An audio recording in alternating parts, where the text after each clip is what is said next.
아멘. 수많은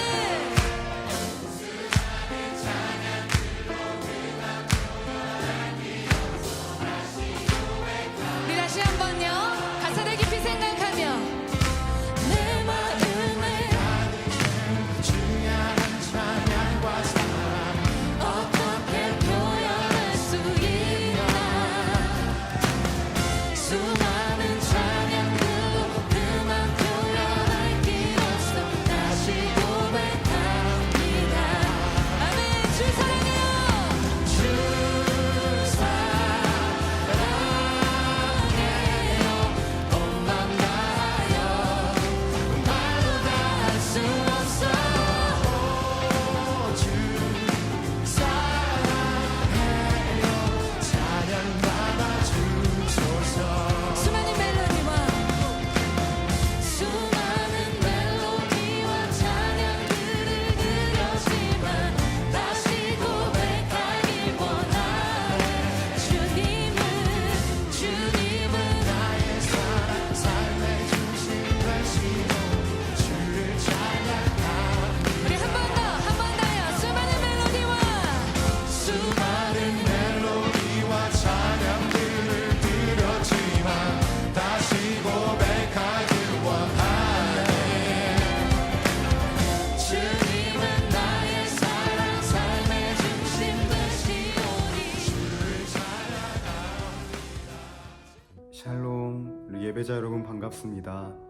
요즘 날씨가 덥다 못해 뜨겁죠. 갑자기 뜨거워진 날씨 때문에 지치기 쉬울 텐데 우리 예배자 여러분 단 한 사람도 지치지 않았으면 좋겠고, 무엇보다 오늘 하나님을 마음껏 예배하면서 지친 마음도 몸도 회복되는 은혜가 있기를 소망합니다. 제가 말씀한 구절 읽을게요. 여호와는 나의 빛이요 나의 구원이시니 내가 누구를 두려워하리요.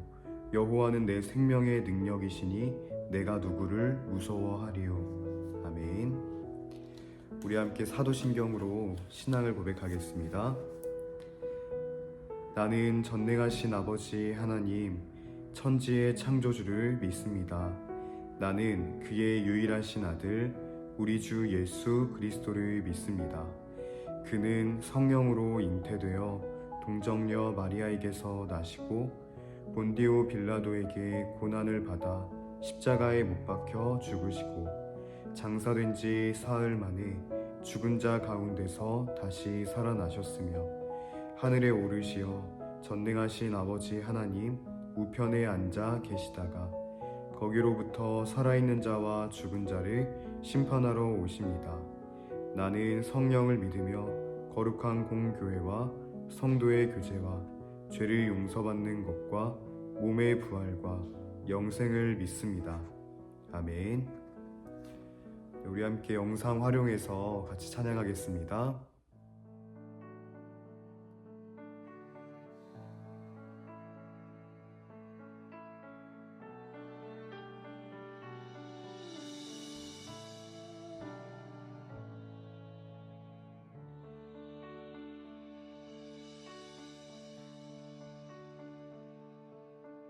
주 선한 능력으로 안으시네. 그 크신 팔로 날 붙드시네. 절망 속에도 흔들리지 않고 사랑하는 주 얼굴 구하리. 주 선한 능력 주 선한 능력으로 안으시네. 그 크신 팔로 날 붙드시네. 절망 속에도 흔들리지 않고 사랑하는 주 얼굴 구하리. 선한 능력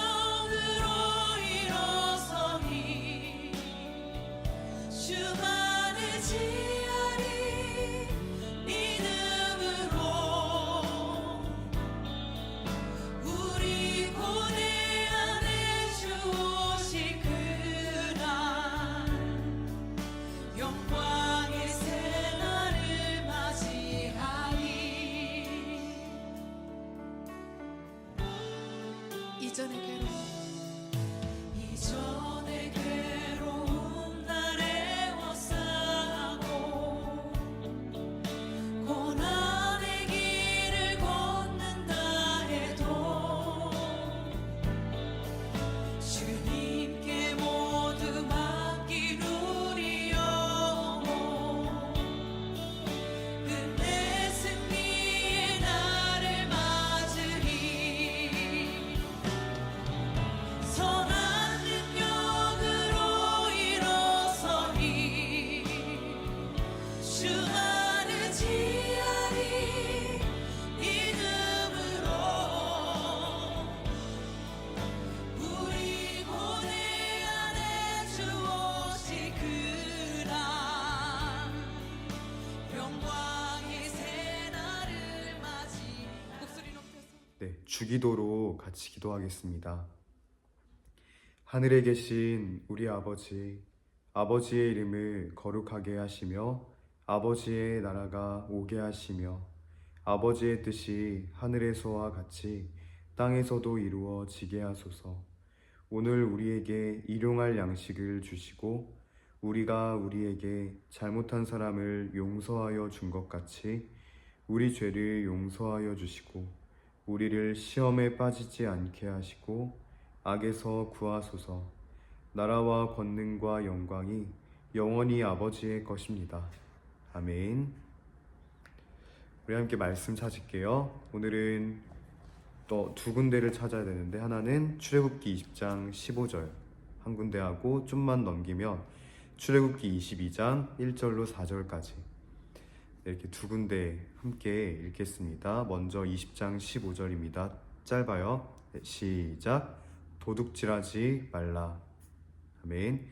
그리고 또 하나 22장 1절로 4절 같이 읽겠습니다. 시작. 사람이 소나 양을 도둑질하여 잡거나 팔면 그는 소 한 마리에 소 5마리로 갚고 양 한 마리에 양 4마리로 갚을지니라. 도둑이 뚫고 들어오는 것을 보고 그를 쳐 죽이면 피 흘린 죄가 없으나 해 돋은 후에는 피 흘린 죄가 있으리라. 도둑은 반드시 배상할 것이나 배상할 것이 없으면 그 몸을 팔아 그 도둑질한 것을 배상할 것이요 도둑질한 것이 살아 그의 손에 있으면 소나 나귀나 양을 막론하고 갑절을 배상할지니라. 아멘.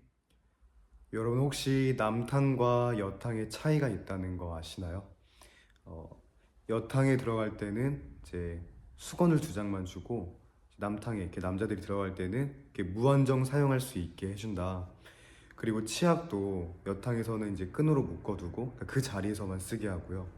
또 남탕은 이렇게 자유롭게 이렇게 들고 다니면서 쓸 수 있도록 한다고 합니다. 물론 이게 아주 정확한 내용인지는 모르겠지만 어느 정도 맞는 이야기 같더라고요. 그럼 도대체 왜 여탕에만 그런 제한을 두는 겁니까? 자꾸 물건이 사라진답니다. 수건을 두면 1-2장씩 계속 사라지고 집에 들고 가시는 거죠. 그래서 목욕탕 입장에서도 손해를 많이 봤나 봐요. 그런데 어느 날 이제 이거 남녀 차별이다. 그래서 목욕탕 협회에 항의를 한 적이 있다고 합니다. 그래서 실험을 하나 하는데 여러분이 한번 보십시오. 한번 봐라. 목욕탕에 수건 100장을 두고 이제 지켜본 거예요. 실험을 한 겁니다. 그런데 일주일 만에 여탕에는 수건이 80%가 사라졌대요. 근데 반면에 남탕에는 오히려 120장이 남았대요. 20장이 늘어난 거죠. 남자들은 오히려 집에서 가져온 것도 놓고 간답니다. 이제 그러고 집에 가서 혼난다고. 제가 지금 이제 남녀 차별과 같은 이야기를 하려는 게 아니고요. 뭐 꼭 여자라고 수건을 가져가고 남자라고 수건을 놓고 가고 그런 건 아니니까 이런 이야기를 하고 싶은 건 아니고요. 물건이 사라지는 일이 생각보다 흔하게 일어난다는 겁니다. 좋게 말해 물건이 사라지는 거지 누군가 물건을 자꾸 훔친다는 거죠. 여러분 도둑질을 하면 될까요? 안 될까요? 물론 교회 밖에서도 가르칩니다. 도둑질은 하면 안 된다. 그리고 법으로도 막잖아요. 절도는 범죄 행위다. 도둑질 나쁜 거 모르는 사람이 세상에 어디 있겠어요. 그런데 도둑질이 왜 나쁜지는 생각을 잘 안 하는 것 같아요. 여러분, 도둑질이 왜 나쁠까요? 남의 걸 몰래 훔치는 거니까? 혹은 남의 노력한 대가를 이렇게 빼앗는 거니까? 그렇다면 왜 남의 걸 훔치는 게 나쁜 일이에요?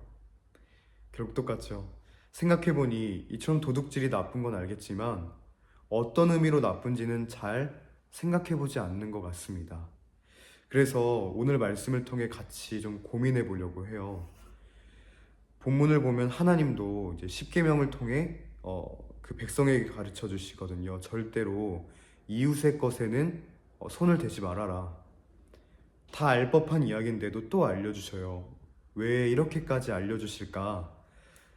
여러분, 이제는 말 안 해도 아셔야 합니다. 제가 2달 내내 강조했죠. 한 사람의 생명 때문입니다. 생명. 하나님이 그토록 아끼시는 그 한 영혼, 한 생명을 지켜주기 위해 도둑질하지 말라고 하셔요.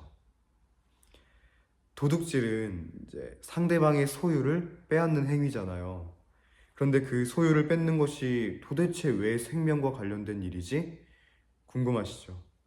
이 당시에는 오늘날처럼 보험이나 이런 보상 제도가 잘 없었대요. 그래서 아무리 손해를 봐도 이제 보상받기가 어렵다는 거죠. 그래서 재산을 뺏기거나 도둑질 당하는 것은 먹고 사는 문제에 지장을 주게 되는 겁니다. 그 먹고 산다는 게 뭔데요? 생명이죠. 남의 소유를 훔치는 일은 생명에 위협을 가하는 심각한 범죄다. 그러니 작은 것이라 할지라도 절대 남의 것에는 손대지 말아라. 여러분, 잠깐 한번 생각해 보세요. 우리가 자주 착각하는 게 성경을 보면 뭐 예배해라, 찬양해라, 기도해라, 뭔가 하나님께 어떻게 해야 되는지, 뭔가 하나님과 관련된 그런 이야기들만 있을 것 같잖아요. 그러니까 뭐 이런 도둑질 하지 말라는 말씀은 뭔가 성경보다는 학교에서 배워야 될 것만 같은 그런 이야기 같죠. 그런데 절대 그렇지 않다는 겁니다. 하나님께는 우리가 예배하는 것만큼이나 이웃을 사랑하는 것도 중요하다고 하셔요. 너 하나님 사랑하니? 그러면 이제 내 이웃도 사랑해보자. 그런데 이웃을 어떻게 사랑해볼래? 그쵸? 어떻게? 아주 구체적으로 알려줘요. 대충 사랑해라, 용서해라. 그냥 이 정도가 아니라 아주 구체적인 방법을 가지고 사랑해보자. 예를 들어 이제 우리 아까 읽었던 출애굽기 22장을 보면 배상에 관한 구절들이 길게 나와요. 우리가 4절까지만 읽었지만 그 장 전체에 나오거든요. 뭐 예를 들면 누구의 물건을 잃어버렸다든지, 누군가의 거를 망가뜨린다든지, 누구를 다치게 했다든지, 그러면 정확하게 얼만큼을 보상해라. 누군가에게 손해를 입혔으면 너 절대로 그냥 넘어가지 말고 보상해 라고 가르쳐 주거든요. 아니 여러분, 그 성경이 법을 가르쳐 주는 그런 책도 아니고 뭐 보험 같은 것도 아닌데 굳이 왜 이런 걸 가르쳐 주는 걸까 생각해 보면요, 그 한 사람을 지켜주시려는 하나님의 마음이더라고요. 무슨 마음이요? 하나님의 마음. 한 사람을 지켜주시려는 마음. 자, 여러분 이해가 어느 정도 되죠? 남의 걸 훔치는 게 먹고 사는 문제에 위협을 주는 행위구나. 절대로 도둑질해서는 안 되겠구나. 자, 그런데 문제는 도둑질 중에 물론 이렇게 생명의 위협을 주는 것도 있겠지만 생명의 위협을 전혀 주지 않는 그런 도둑질도 있잖아요. 뭐 핸드폰이나 노트북 이런 큰 거 말고 뭐 정말 작은 거, 뭐 필통에 있는 펜 하나, 뭐 500원짜리 하나. 사실 펜 하나 없어진다고 먹고 사는데 위협이 가는 건 아니잖아요. 제가 학교 다닐 때 나름 충격적인 장면을 목격한 적이 있습니다. 학교 앞에 이렇게 문방구를 보면 이제 100원, 200원짜리 이렇게 불량식품들을 팔았는데, 그래서 그걸 몇 개씩 사서 이제 쉬는 시간이나 혹은 이제 특히 뭐 수업 시간에 몰래 친구들과 먹는 그런 재미가 있었어요. 그런데 어느 날 그 충격적인 장면을 목격합니다. 등교 시간이면 그 문방구 앞에는 늘 학생들이 붐볐거든요. 그런데 어떤 한 학생이 자기 실내화 가방에 그 불량식품들을 이렇게 쓸어 담는 겁니다. 손으로 막 쓸어 담아요. 여러분 상상이 되세요? 그 많은 걸 쓸어 담는 겁니다. 그리고 계산을 했냐고요? 아니요, 그냥 갑니다. 도둑질을 한 거죠. 그 당시 정말 충격적인 장면인지라 아직까지도 기억에 남습니다. 에이 그래봐야 불량식품 몇 갠데 몇 천 원 하지도 않겠구만. 여러분, 적은 금액이면 그 도둑질이 용서가 될까요? 아니죠. 얼마 되지 않는 가격이니까 사장님도 가볍게 넘어가실 만한 일이지 않나? 입장 바꿔 생각해보면 절대 그렇지 않죠. 어느 날부턴가 그 문방구 사장님이 등교 시간만 되면 이제 꼭 앞에 나와 계시더라고요. 얼마나 속상하고 화가 나셨을까요? 여러분, 오늘 도둑질하지 말라는 이 본문의 내용은 사실 조금 더 넓고 크게 이해해야 돼요. 혹시 생명의 위협을 가는 일이 아니라 할지라도, 혹은 비싼 물건이 아니라 할지라도 절대로 하지 말라는 겁니다. 그 이유는 바로 각 사람의 자유와 행복, 뭐라고요? 각 사람의 자유와 행복을 위해서입니다. 하나님은 우리 각 사람의 자유와 행복에도 관심이 크신데, 여러분 그거 알고 계셨어요? 신앙생활이라는 것도 결국은 우리가 누릴 수 있는 참된 행복을 회복하는 길입니다. 그리스도 안에서. 그렇죠. 왜 도둑질하지 말라고 하냐면요, 우리가 가진 소유는 먹고 살 수 있도록 해주는 거기도 하지만 동시에 우리가 행복하게 살도록 해주는 수단이기도 하거든요. 돈이 있어야 여러분 필요한 것도 사고 밥도 먹고 집도 있고 여러분 핸드폰도 사고 그러지 않겠어요? 그런데 그런 남의 소유를 허락 없이 훔쳐간다는 것은 상대방의 자유와 행복을 빼앗아가는 행위입니다. 여러분, 이 십계명이 1차적으로는 누구에게 주는 말씀인지를 알면 더 이해가 쉬울 거예요. 당시 이스라엘 백성들, 그것도 이제 막 출애굽한 백성들, 애굽의 노예로 지낸 동안 자기 땅이 있었겠어요? 주권이 있었겠어요? 말 그대로 노예로 지냈거든요. 자유가 없는 그런 생활을 하면서 소망도 없이 지냈어요. 그러나 이제 드디어 출애굽을 하고 지긋지긋한 그 노예 생활을 마친 겁니다. 쉽게 말해 이제는 뭐가 생겼어요? 자유가 생겼어요. 자기 땅도 있죠. 자기가 하고 싶은 대로 할 자유도 있죠. 자, 이제 드디어 행복하게 살 수 있게 됐는데, 잘 들어 너희들, 남의 거 훔치면서 이제야 얻게 된 그 자유를 상실하는 일이 없도록 해라 라고 하시는 거겠죠. 너희 자유를 누리는 것도 물론 중요하지만 동시에 내 이웃도 누릴 수 있도록 도둑질 생각은 하지도 말아라, 이런 겁니다. 도둑질은 상대방의 행복과 자유를 빼앗는 일이니 하나님께서 기뻐하실 리가 없겠죠. 얼마나 속상해 하시겠어요. 그래서 여러분, 이런 의미에서 도둑질이라는 거는요, 단순히 남의 물건을 훔치는 정도로만 국한되진 않습니다.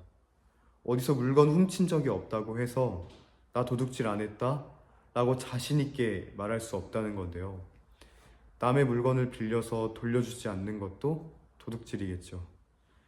혹은 고용주가 이제 고용한 그 일을 하는 사람에게 정당한 대우를 주지 않거나 착취하는 것도 도둑질이고, 반대로 이제 고용주에게 돈을 받고 일하는 사람들이 근무 시간에 일을 하지 않고 시간을 때우고 뭐 핸드폰 보고 놀면서 이러면 그것도 도둑질이 된다는 거죠.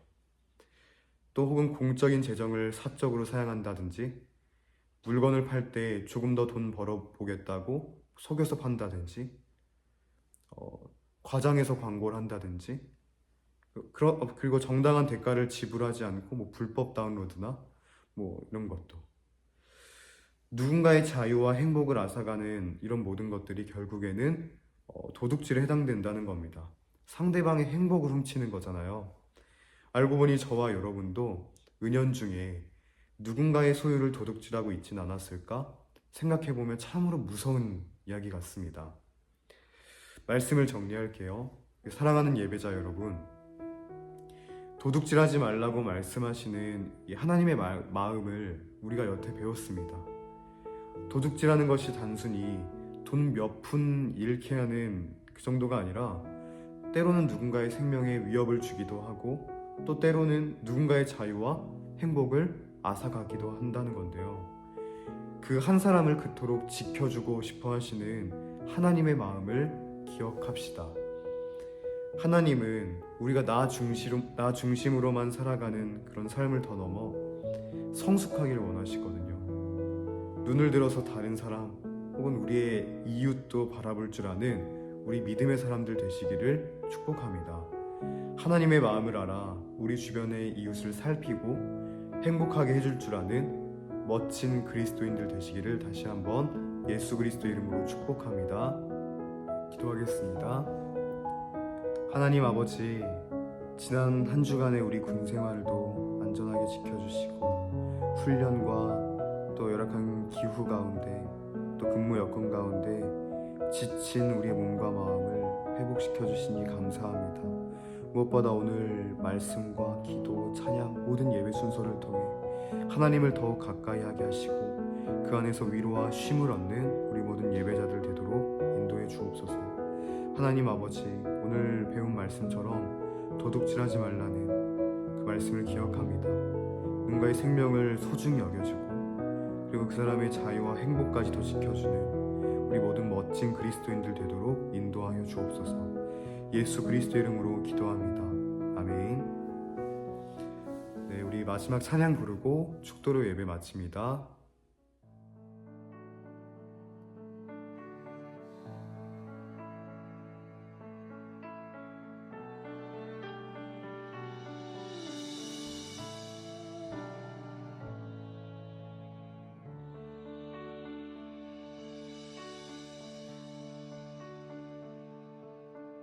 주 선한 능력으로 안으시네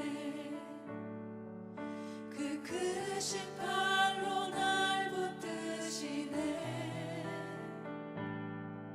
절망 속에도 흔들리지 않고 사랑하는 주 얼굴 구하리 주 선한 능력 주 선한 능력으로 안으시네 그 크신 팔로 날 붙드시네 절망 속에도 흔들리지 않고 사랑하는 주 얼굴 구하리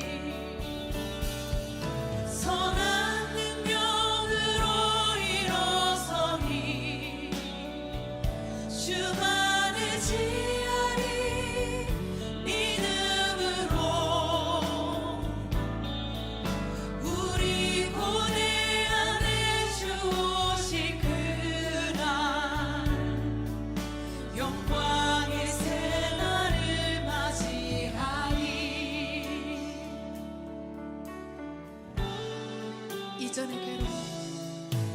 이전의 괴로움 날 애워싸고 고난의 길을 걷는다 해도 주님께 모두 맡긴 우리 영혼 끝내 승리의 날을 맞으리 선한 능력으로 일어서니 주만을 지하리 믿음으로 우리 고뇌 안에 주 오실 그날 영광의 새날을 맞이 목소리 높여서 주님이 마신 고난의 승잔을 우리도 감사하며 받으리 주님의 남은 고난 채워가며 예수와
이제는 우리 주 예수 그리스도의 은혜와 하나님 아버지의 사랑과 성령의 교통하심이 하나님의 마음을 깨달아 한 생명을, 한 사람을 소중히 여기며 또 그 사람의 행복과 자유까지도 지켜줄 줄 아는 또 멋진 그리스도인이 되기로 마음에 품고 돌아가는 우리 모든 예배자들 위해 이제로부터 영원까지 함께 있을지어다. 아멘. 네, 이제 뜨거운 날씨지만 그 안에 항상 건강하시고 또 지치지 마시고 감사하고 행복한 가운데 우리 다음 주 예배 시간에 또 만나겠습니다. 감사합니다.